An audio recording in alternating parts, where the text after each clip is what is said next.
Salutações! Tudo bem? Podemos começar uma live do Conde? Com música? Como vocês estão?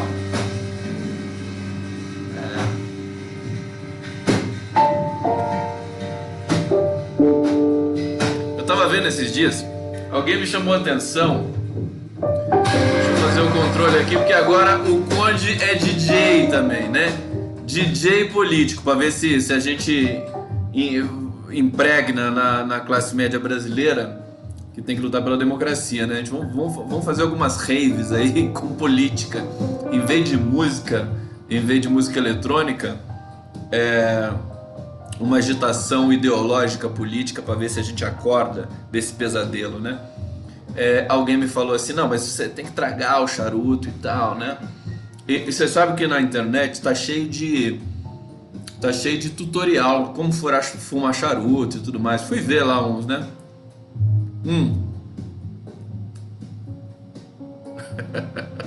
Fui lá ver. E aí, é uma frescura que eu vou te contar, viu? Esse papo masculino, papo de salão de cabeleireiro, sabe? Papo de salão de barbearia, né? Barbearia agora tudo, né? Lenhador, essa moda. Isso é muito chato. E o charuto é a mesma coisa. Os caras começam a falar assim, não, porque você tem que acender. Aí o cara pega um bisturi pra cortar o charuto e não sei o que. E fala, não, e daí você tem que ficar nas cifras, as cifras.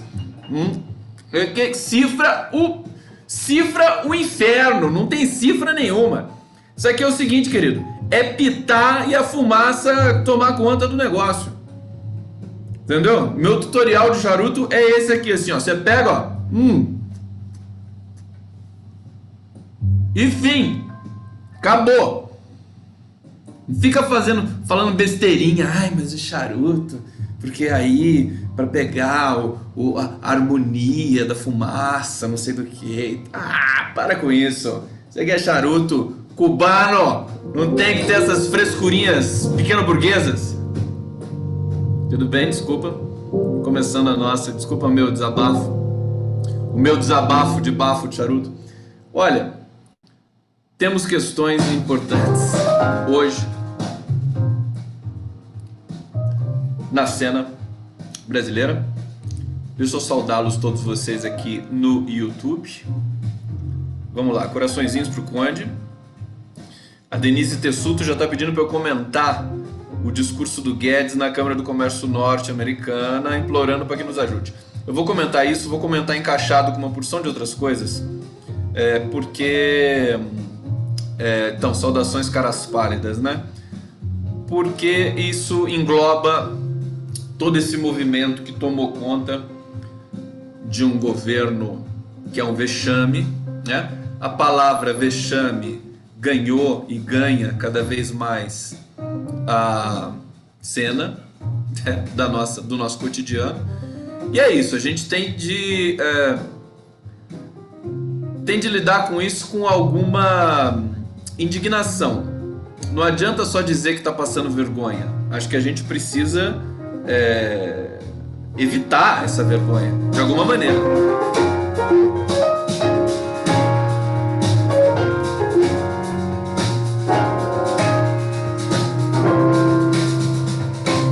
Bom,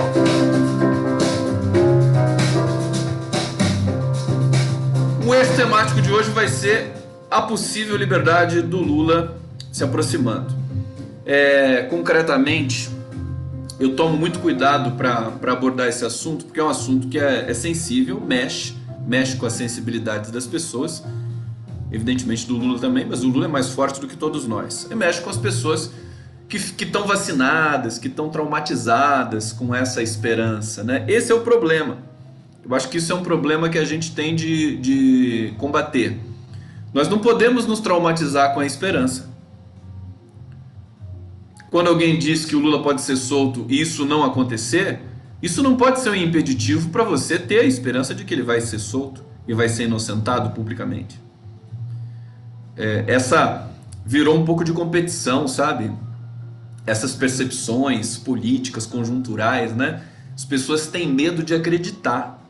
É isso que o Lula conseguia combater, estabelecer com seu discurso de esperança, e que é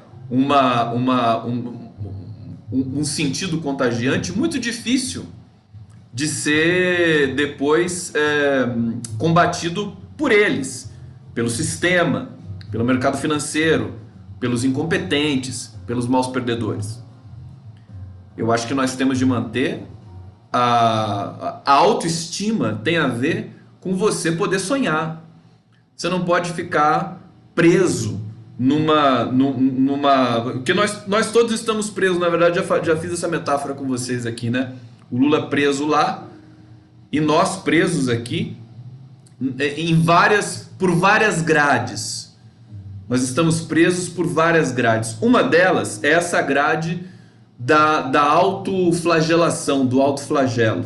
Você se impede de sonhar, você se impede de acreditar, você entra naquele discurso cético de que a gente achou que não ia ter impeachment e teve, que a Dilma não ia sair, teve, que o Lula não ia ser preso, ele foi, que o Bolsonaro não ia ser eleito e foi. E aí você fica chafurdando no limbo também desse mundo horroroso, tenebroso, pesadélico, que se apoderou da nossa concreta realidade brasileira. Portanto, se vocês soubessem como a esperança é poderosa, isso é um dado muito importante, é um dado técnico. Esse ceticismo que tomou conta em grande medida de muita gente, do próprio segmento progressista brasileiro, quando eu combato isso, tá? Eu combato com bastante empenho quando eu vejo um artigo cético, quando eu vejo um artigo que clama você a se encolher, a se esconder, porque eu acho que isso está errado. Eu combato esse tipo de coisa. Quem luta, quem está na cena política, quem está na cena social para lutar, para vencer etapas, não pode jamais arrefecer o seu discurso com relação ao seu sonho, à sua esperança. Então eu quero dizer para vocês que a liberdade de Lula pode estar próxima, realmente próxima, porque as pressões nacionais e internacionais estão muito grandes e nós temos furos muito maiores do que aqueles que a gente já conhecia no procedimento jurídico que condenou o Lula. Segura essa.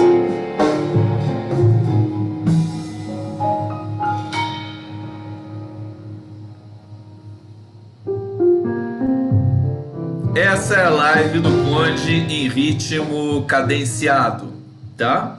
Cadenciado para vocês, eu gostei de fazer, fiz a super live hoje assim. Vou ver se eu emendo algumas lives também. Uma musiquinha de fundo, vai, aumenta e comentamos, abaixa, aumenta e a gente comenta aí as questões da cena política brasileira. Quero fazer um anúncio aqui, né? O Zé Dirceu lança amanhã em São José dos Campos o seu livro. Eu tô brincando que o lançamento de livro do Zé Dirceu não é um lançamento de livro, né? O lançamento de livro do Zé Dirceu é militância, né? É militância. É o Memórias Volume 1, né? São José dos Campos é amanhã na Ápice Eventos, Avenida São José 510 Centro. As pessoas estão convidadas. Eu não vou poder estar lá, mas de repente pode rolar alguma entrevista por Hangouts aí. Vamos ver como é que tá a situação do Zé Dirceu amanhã. Fica esse convite feito. Eu quero também dizer, tudo gira um pouco em torno nesses dias, né, da visita do Bolsonaro aos Estados Unidos. Antes de falar da liberdade do Lula, deixa eu falar então dessa visita mais um pouco, desse vexame, dessa vergonha, desse constrangimento, dessa humilhação. Tá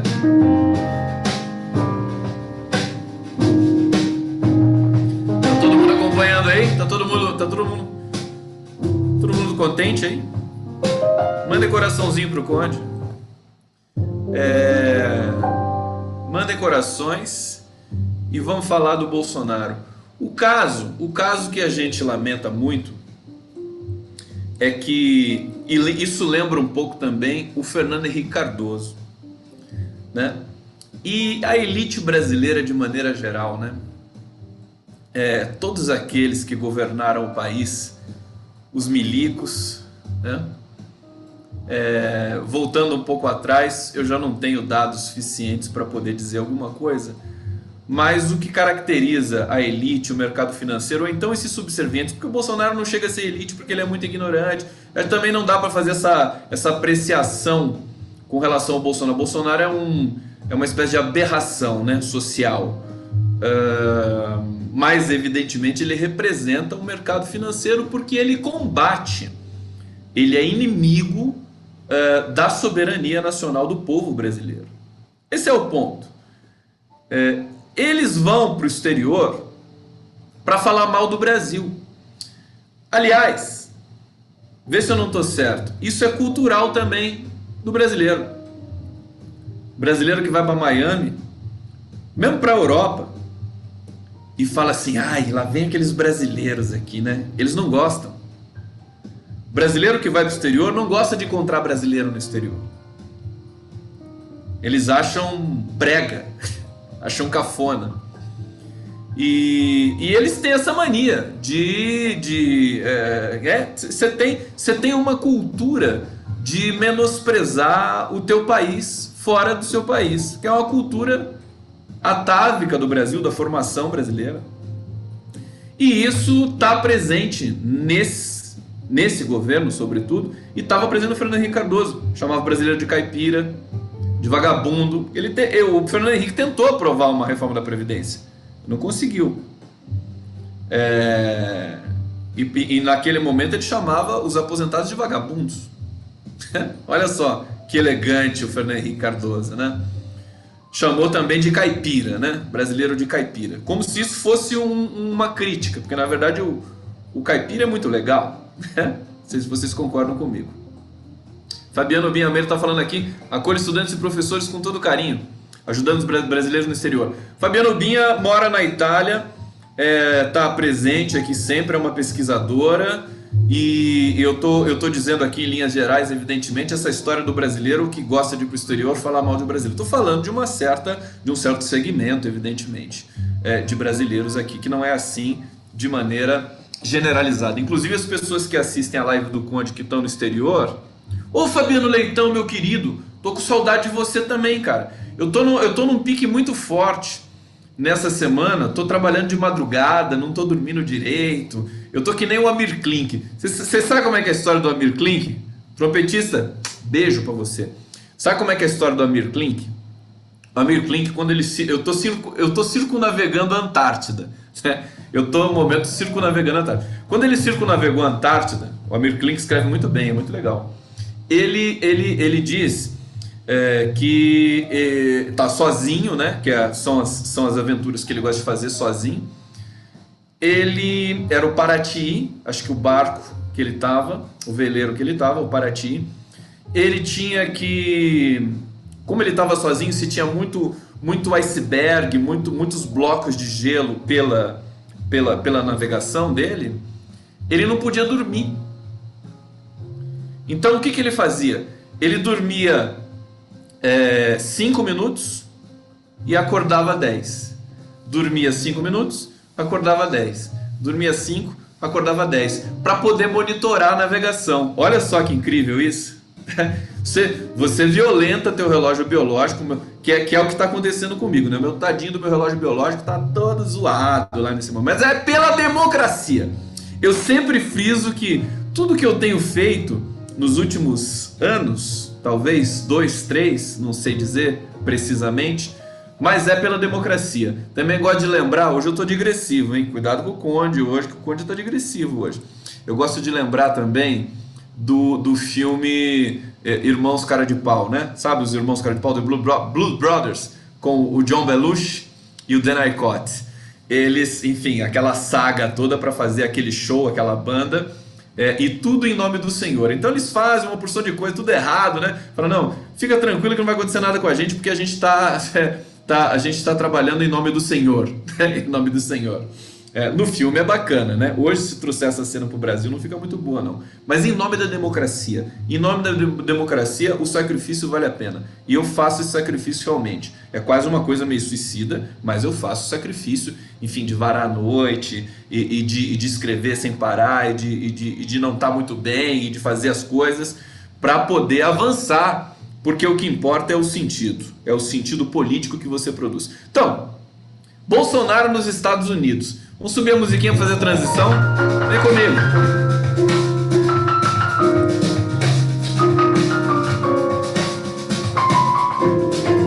Ó.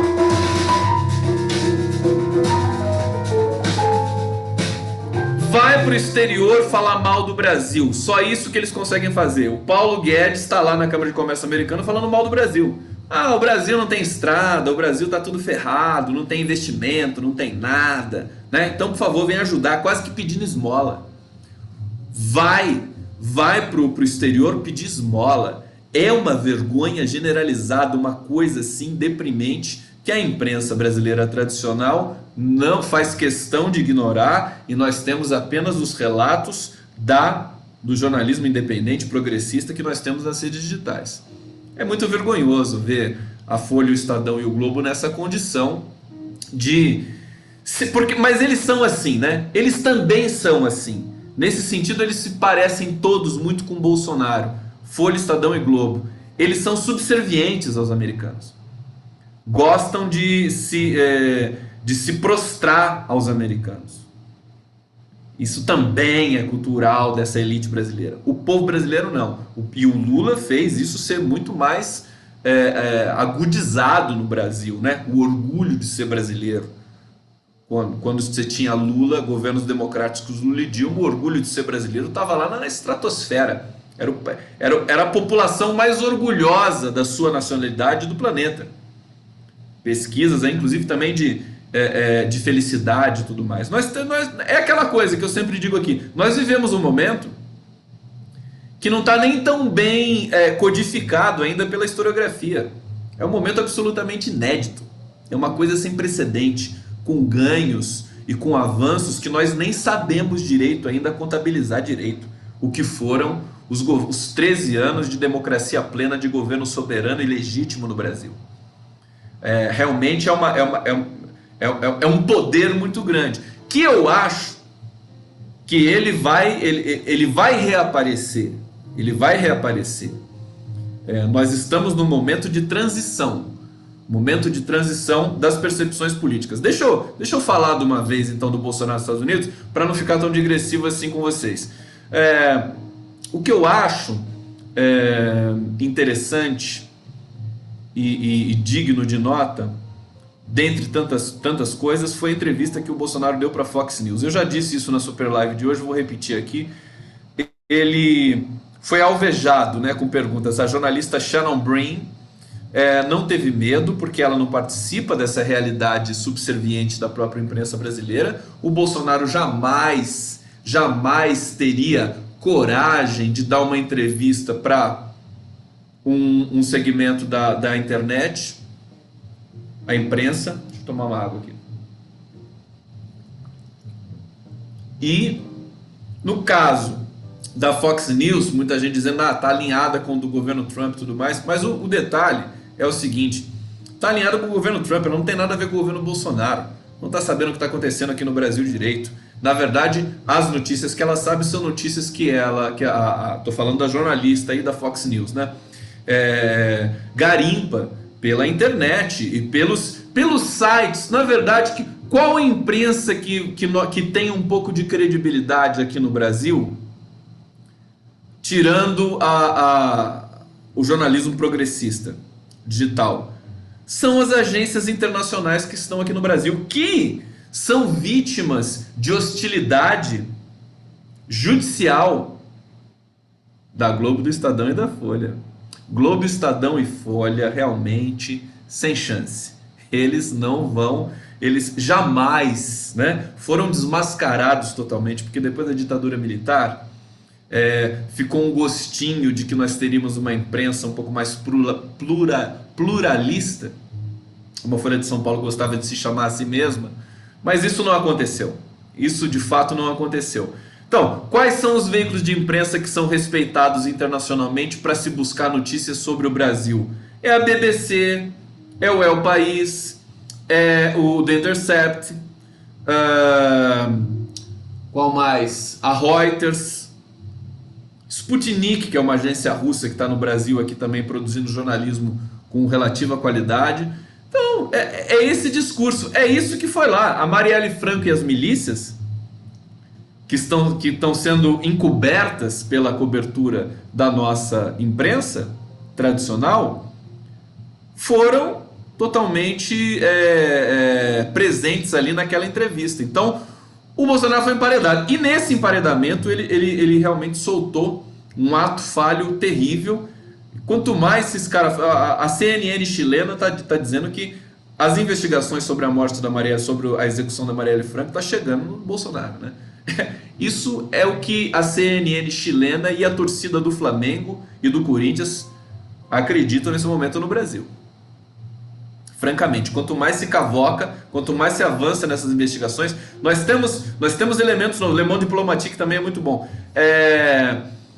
Tem elementos novos na investigação da Marielle Franco que passaram um pouco batido aqui. Por exemplo, você tem a informação de que tinha um informante dentro da Câmara Municipal e que dava as dicas do itinerário da Marielle, eventualmente, para esses atiradores aí que agora estão presos. Você tem outras coisas, a investigação prossegue. Vamos ver se eles vão conseguir realmente avançar e encontrar o mandatário deste crime tão horrível e que tem dimensões nacionais e internacionais. Mas olha só que interessante o que o Bolsonaro falou para Shannon Bream, né, para a jornalista da Fox News. Ela emparedou ele dizendo das milícias e tal, da Marielle Franco, e ele disse assim, que qual seria a sua motivação para mandar matar a vereadora? Então, quando o cara diz assim, qual seria a minha motivação para mandar matar? Significa, o pressuposto é infernal, né? O pressuposto é ingrato. Esse elemento gramatical das línguas humanas, né? Mourão sumiu, verdade, Conceição Martins, daqui a pouco eu vou falar sobre isso, obrigado pela dica. Essa situação, o pressuposto, o que está pressuposto aqui nessa sentença do Bolsonaro? Do Bolonsaro, né? Como o John Bolton chamou, o Bolonsaro. Não respeita nem o nome próprio do presidente brasileiro, vai respeitar o quê? Vai respeitar o povo brasileiro? Jamais, né? Qual seria a minha motivação para mandar matar a vereadora? Como se mandar matar fosse a coisa mais natural do mundo, né? Ele estabelece um pressuposto de que se tivesse motivo, ele poderia ter realmente, ele poderia ser suspeito, né? E poderia ter mandado matar. E na verdade nós sabemos que não faltava motivo. Não faltava motivo. Tá do lado de miliciano, elogia os milicianos, já fez apologia para matar sem terra, petista, esquerdista, psolista, o tempo todo. O cara já devia estar preso por todas essas declarações violentas que deu, o Bolonsaro. E ele pergunta, porque ele sabe que a jornalista americana não vai saber, não vai ter aquele jogo de cintura para compreender todo o histórico de absurdidades que ele já produziu, né? Com aquela boca estranha que ele tem. Então, ele se entrega a todo momento, né? O Bolonsaro, ele realmente se denuncia, se autodenuncia a todo tempo. Por isso que existe uma cortina de fumaça em torno dele, para que ele não fale muitas coisas. Ele não pode falar muita coisa porque ele acaba se denunciando, ele acaba se prejudicando a si mesmo.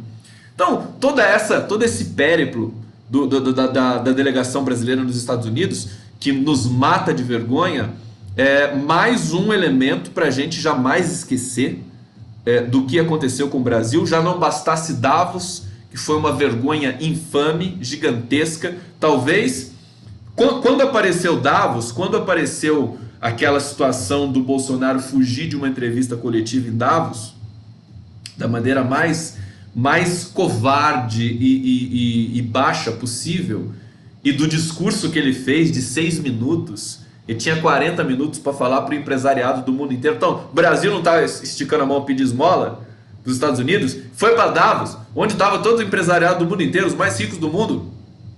Tinha 40 minutos para tentar convencer o pessoal a trazer dinheiro para o Brasil, falou 6 minutos. Quer dizer, estranho. Estranho, e o Paulo Guedes na Câmara do Comércio Americana, também com discurso fraco, derrotado, que é aquele discurso que significa que você jamais vai conseguir alguma coisa dos americanos. O Brasil bajulou, o Bolsonaro fez um processo de bajulação interminável enquanto está em solo americano. Uma vergonha. Então, essas palavras, vergonha, humilhação, constrangimento, vexame, aparecem cada vez mais, elas ganham as redes sociais, elas ganham os trending topics do Twitter, e é o legado dessa visita para os Estados Unidos, da delegação brasileira. Outra coisa curiosa, deixa eu aumentar um pouquinho aqui para a gente fazer transições. Tudo bem? Tem música hoje, hein?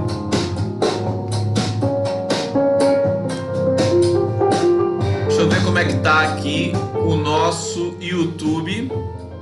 Deixa eu abrir a janela aqui, que são muitas janelas, eu acho bonito isso. Olha só, Ruth Scrummel, amamos você, grande jornalista, linguista admirável, honrado e querido Gustavo Conde, Lula Nova da Paz. Muito obrigado, Ruth. Muito delicada a sua mensagem. Zé de Abreu, meu presidente, Bolonsauro, Esfregalophilus. Ó, peraí.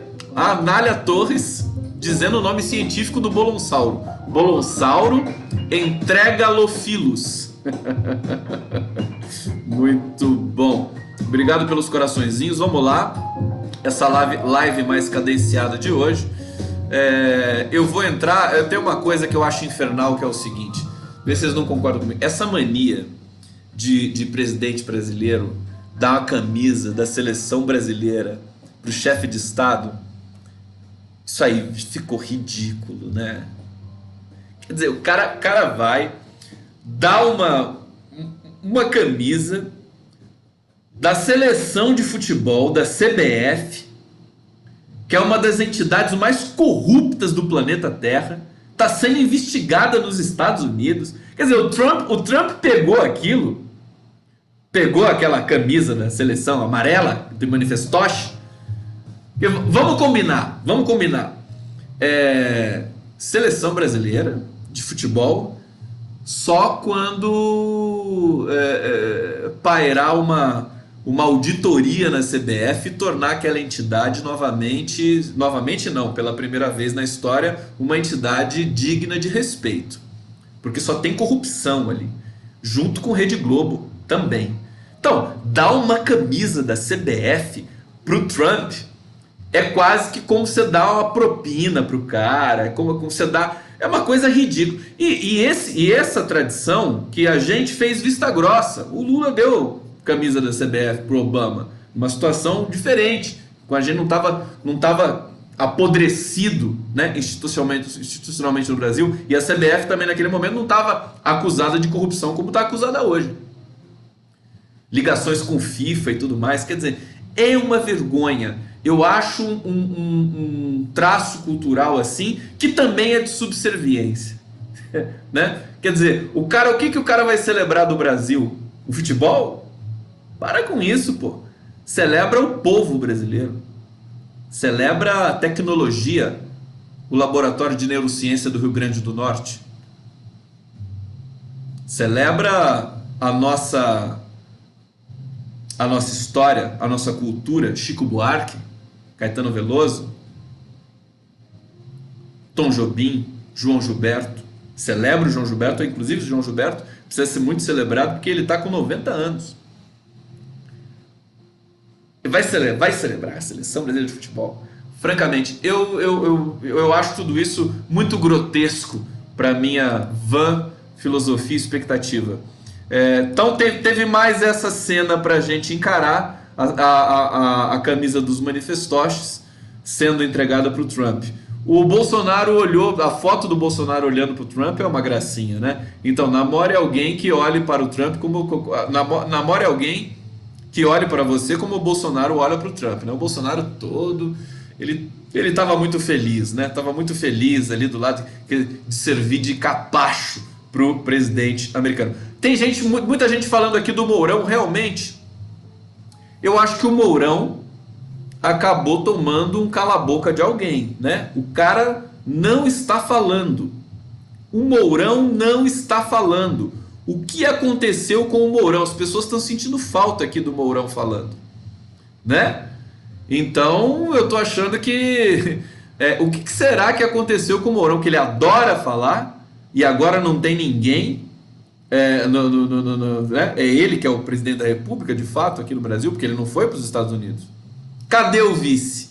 Cadê o vice? E a gente tem a cena do Carlos Bolsonaro, o grande coordenador das fake news do bolsonarismo, indo para Brasília, fazendo reuniões, vereador do Rio de Janeiro, indo para Brasília, lá, tal.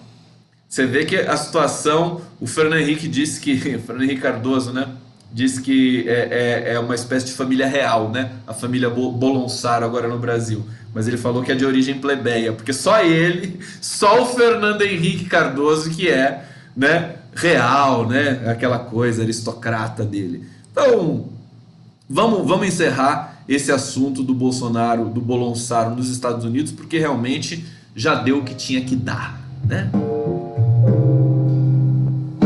Vocês estão curtindo aqui a live do Conde pelo canal do Conde no YouTube, pelo Facebook.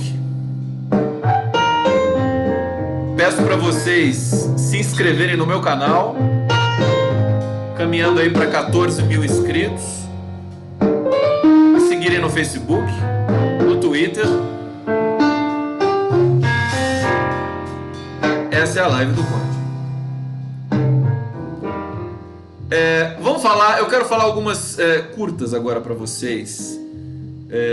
Uma notícia curiosa, interessante, que é o Empíricos, né? O Empíricos voltou ao noticiário criminal, aquela instituição fraudulenta de pirâmide financeira, uma das coisas mais grotescas que eu já tive a infelicidade de ver.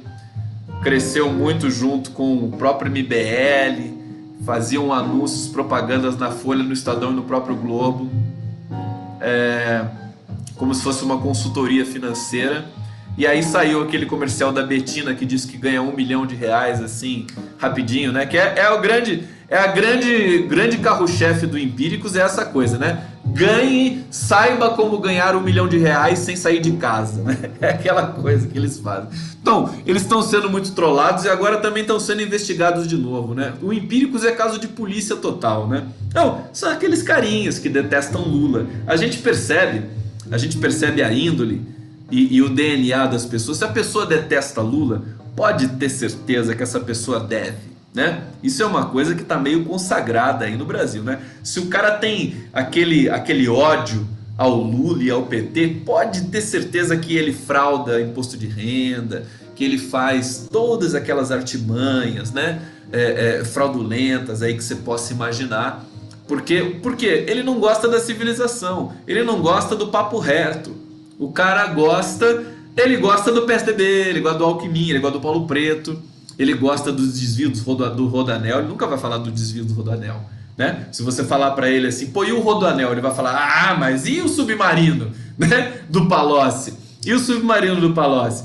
Ele vai, essa briga discursiva que se instalou no Brasil, porque como eles não tinham o que dizer do PT e do Lula, eles começaram a criar e é irresistível, né? Porque tem esse elemento teatral também nesse ódio que foi propagado contra o PT e o Lula, né? Essa coisa de você curtir uma ficção. Isso está impregnado um pouco aí na percepção desse segmento brasileiro que se deixou levar por tanto ódio, né? Por isso que o Zé de Abreu é importante, porque ele estabelece uma dimensão teatral novamente, mas aí como antídoto a tudo isso. E com um antídoto bastante insinuante, né? Zé de Abreu continua insinuante, ele continua dando uma aula de reorganização do discurso político no Brasil nesse momento, que está tão difícil de você estabelecer qualquer tipo de diálogo com esses bolsonaristas do inferno. Live do Conde. Bom, parece que a CPI da Lava Jato vai começar. Ela foi protocolada no Senado. Aí eu quero fazer só uma crítica aqui, que eles estão chamando a CPI da Lava Toga. Lava Toga. Eu não gostei muito desse nome Lava Toga, não. Eu achei um nome meio... enfim, é uma tentativa de fazer um nome com efeito e tudo mais, Lava Toga. De qualquer maneira, a Lava Jato agoniza, né? Hoje foi republicado uma carta do Raduan Nassar, que ele tinha escrito dia 21 de dezembro, em que ele fala, né? E naquele momento o Raduan foi um pouco premonitório, porque naquele momento não se tinha a clareza de que a Lava Jato iria derreter tão rapidamente, né?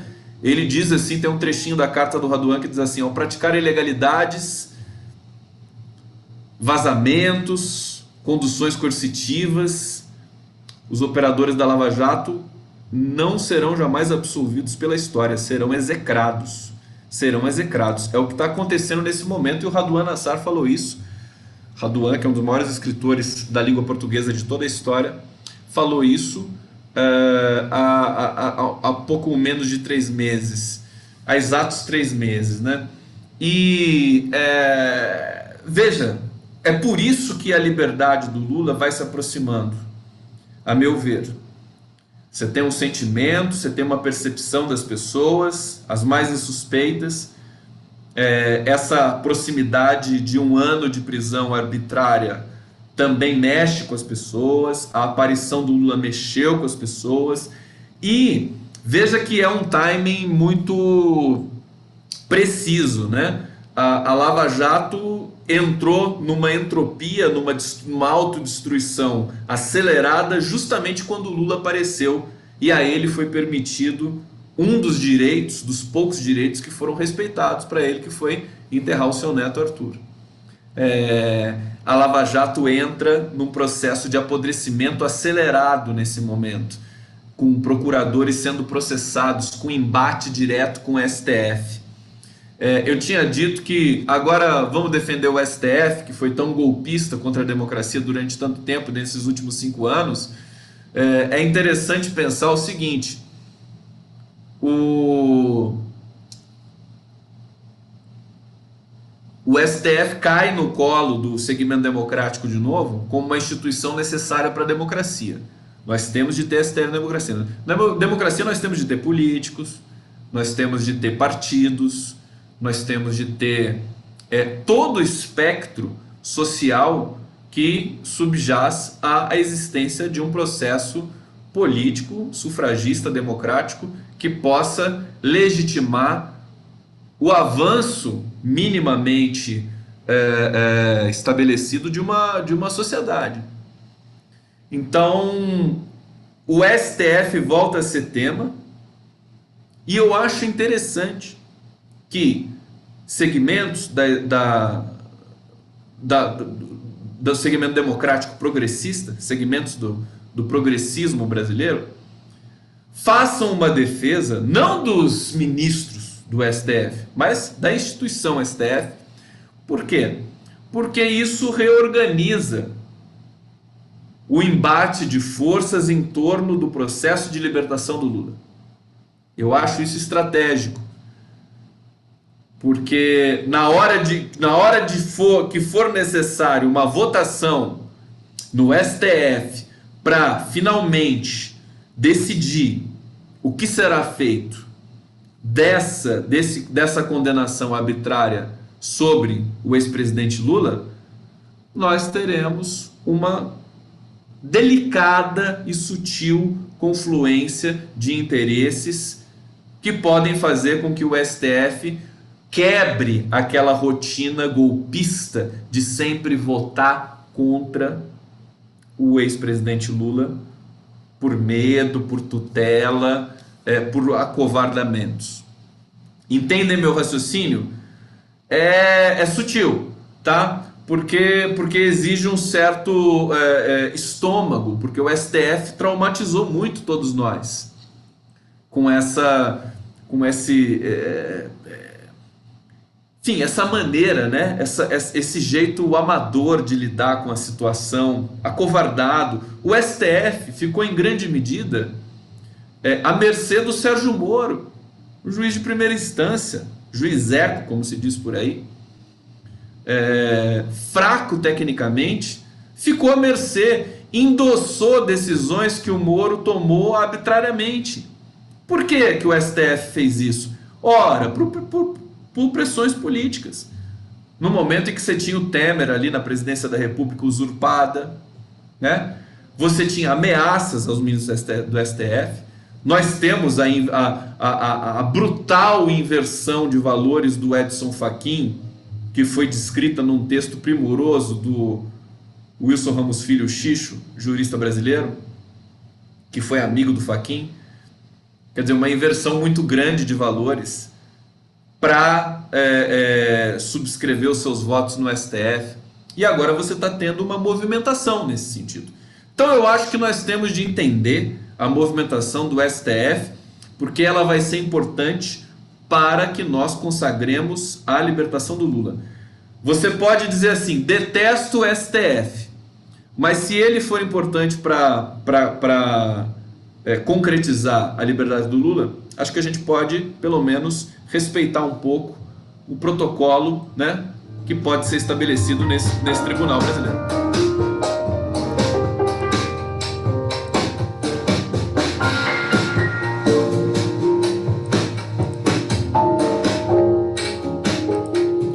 Vocês estão curtindo a live do Conde? A gente está chegando aqui já quase no final da live. Daqui a pouco eu vou pegar o violão, vou tocar uma música para vocês. Quero antes dizer mais algumas coisas aqui sobre o noticiário de hoje, acerca dessa visita do Bolsonaro aos Estados Unidos, a precipitação, né, essa aproximação da libertação do Lula, que pode ser conquistada através também de muita luta popular. Eu me lembro de várias pessoas dizendo que quem vai libertar o Lula é o povo.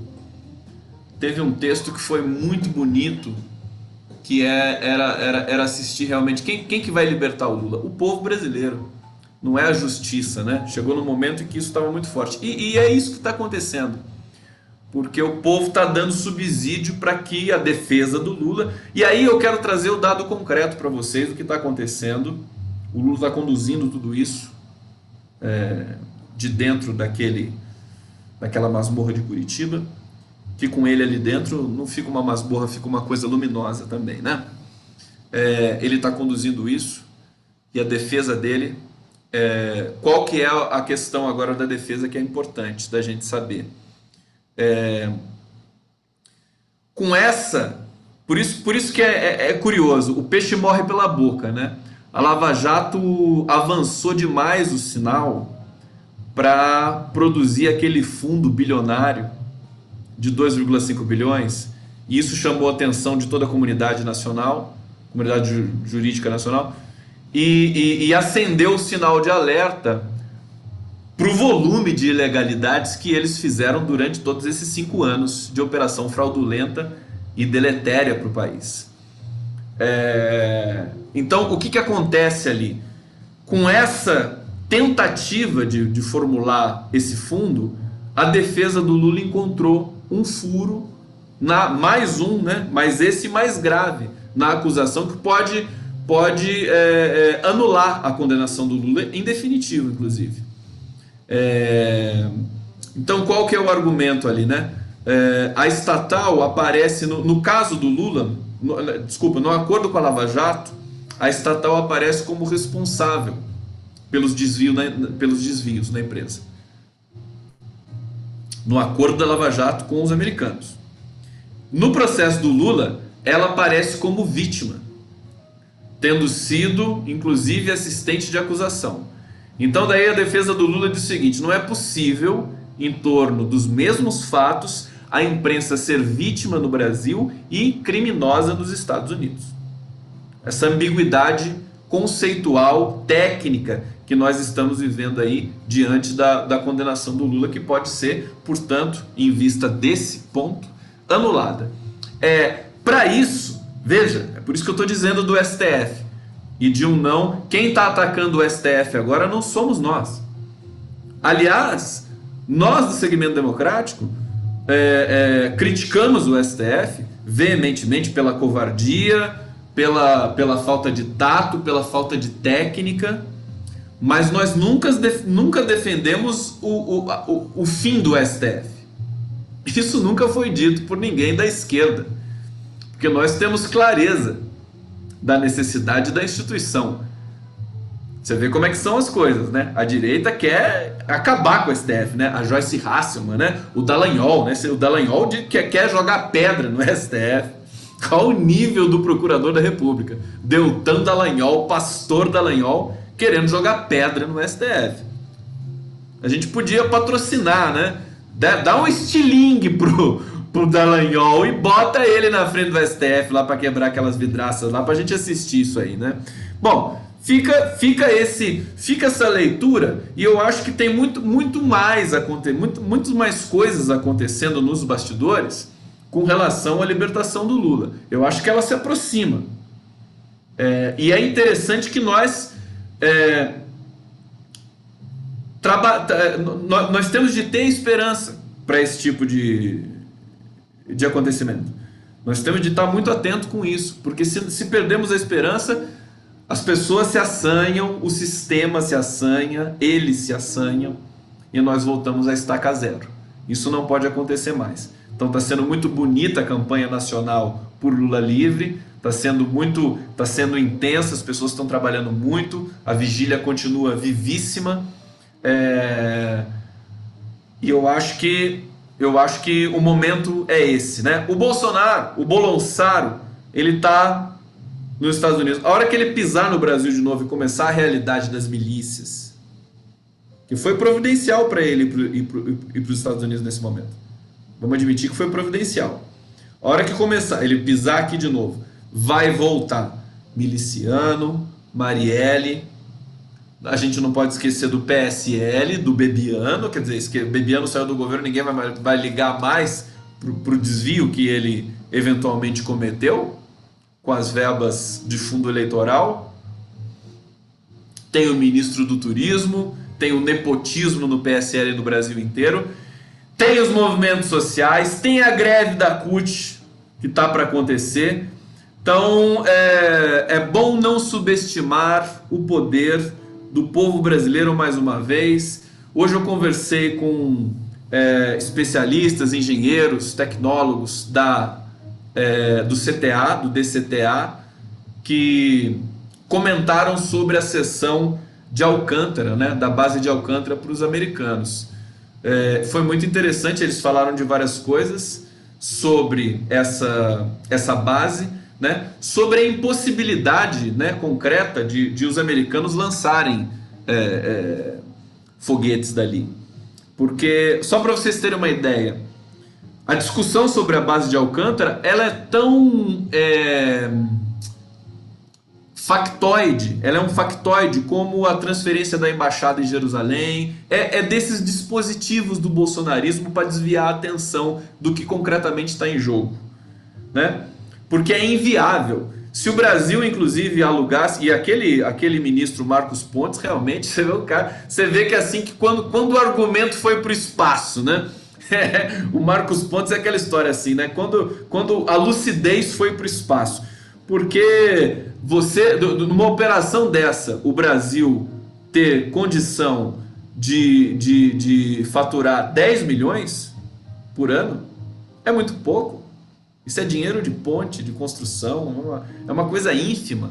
Isso é orçamento de cidade pequena para ceder uma base para os americanos lançarem foguete. Quer dizer, é totalmente sem pé nem cabeça. E ademais, você tem várias outras complicações ali. Por exemplo, o Bolsonaro assinou. Ele fez o factoide dele lá nos Estados Unidos, o Bolonsaro. Só que tem que ser aprovado pelo Congresso. Isso, em geral, demora 4 anos. Aí depois você tem mais uma outra série, você tem embargos, você tem uma porção de coisas. Eu acho que a esquerda, o segmento democrático, deve fazer o que a direita vinha fazendo quando eles truncaram, inclusive, a nomeação do Lula como ministro da Casa Civil, e usar a justiça. Usar a justiça, mas agora não como uma espécie de truncamento aleatório, como a direita fez naquele momento contra Dilma Rousseff e contra o governo Dilma, mas contra uma na verdade, a favor de uma salvaguarda do processo civilizatório brasileiro.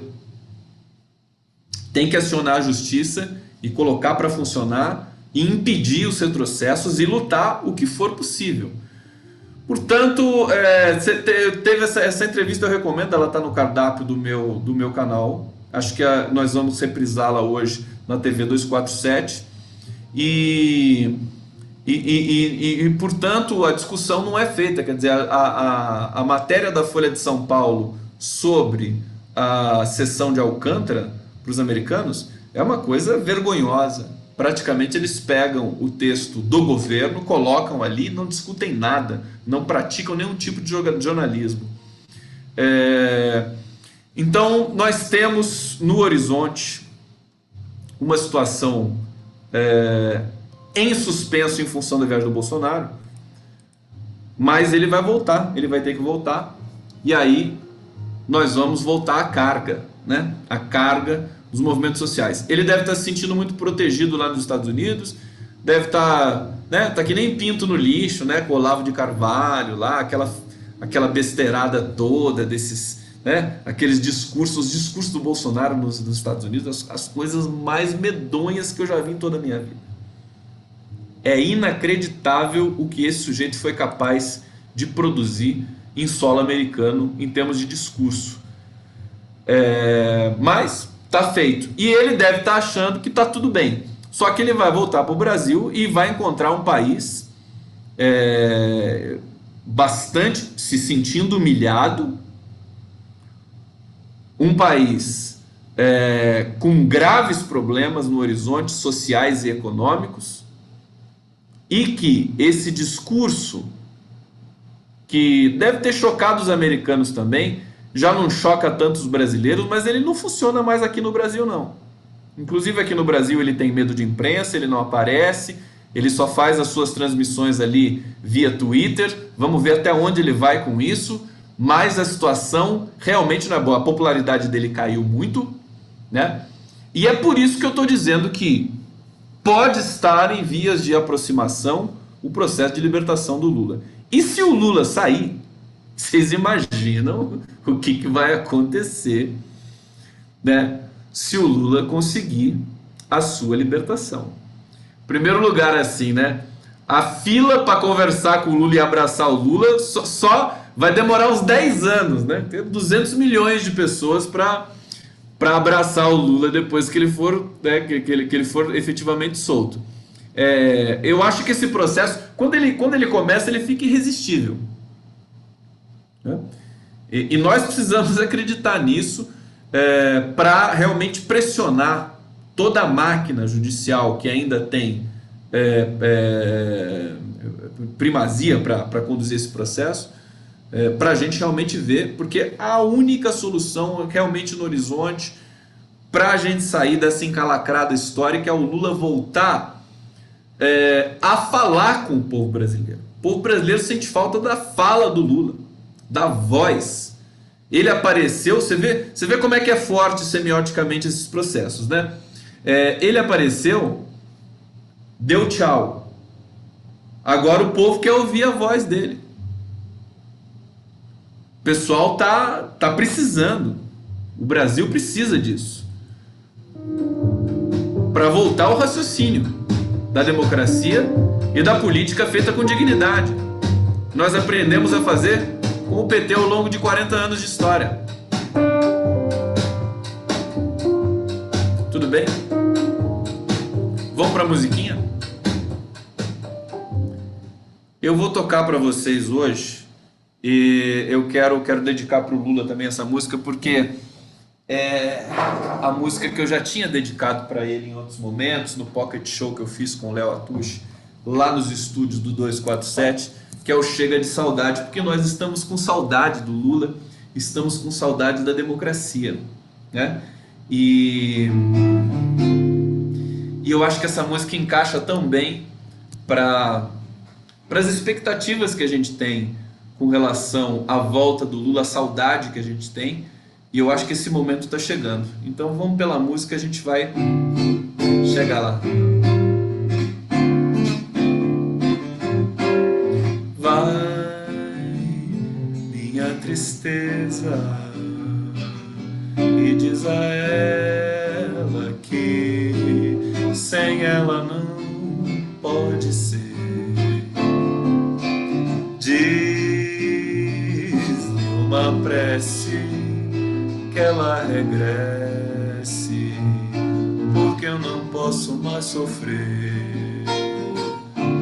Chega de saudade, a realidade é que sem ela não há paz, não há beleza. É só tristeza e a melancolia que não sai de mim, não sai de mim, não sai. Mas se ela voltar, que coisa linda, que coisa louca. Pois há menos peixinhos a nadar no mar do que os beijinhos que eu darei na sua boca. Dentro dos meus braços, os abraços hão de ser milhões de abraços, apertado assim, colado assim, calado assim, abraços e beijinhos e carinhos sem ter fim, que é pra acabar com esse negócio de você viver sem mim. Não quero mais esse negócio de você viver assim. Vamos deixar desse negócio de você viver sem mim. Não quero mais esse negócio de você viver assim. Chega de saudade, chega de saudade.